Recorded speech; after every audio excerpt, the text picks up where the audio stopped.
নওগাঁয় ২০ গ্রাম heroin সহ চিহ্নিত মাদক কারবারি আটক। নওগাঁ প্রতিনিধি মোহাম্মদ একে নোমানের পাঠানো তথ্য ও ভিডিও চিত্রে দেখুন বিস্তারিত।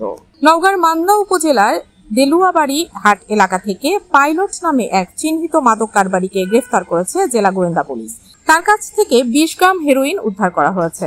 শনিবার বেলা ১১টার দিকে নওগাঁ শহরের উকিলপাড়া এলাকায় ডিবি কার্যালয়ে আয়োজিত এক সংবাদ সম্মেলনে বিষয়টি নিশ্চিত করেন জেলা গোয়েন্দা শাখার ভারপ্রাপ্ত কর্মকর্তা আব্দুল মান্নান। গ্রেফতারকৃত পাইলট মান্দা উপজেলার কুসুম্বা ইউনিয়নের দেলুয়াবাড়ি গ্রামের আব্দুল মজিদ হোসেনের ছেলে।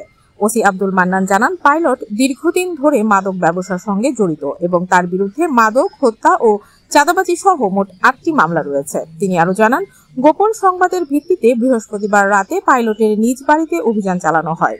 এ সময় তার শয়নকক্ষ থেকে ২০ গ্রাম হেরোইন উদ্ধার করা হয়। প্রাথমিক জিজ্ঞাসাবাদে সে দীর্ঘদিন ধরে মাদক কারবারে জড়িত থাকার কথা স্বীকার করেছে। আটকের পর তার বিরুদ্ধে মান্দা থানায় মাদক নিয়ন্ত্রণ আইনে একটি মামলা দায়ের করা হয়েছে এবং পরবর্তী আইনি প্রক্রিয়ার জন্য তাকে আদালতে পাঠানো হবে বলে জানান ওসি। এ বিষয়ে আইন শৃঙ্খলা বাহিনীর পক্ষ থেকে মাদক নির্মূলে কঠোর অভিযান চালিয়ে যাওয়ার আশ্বাস দেওয়া হয়েছে।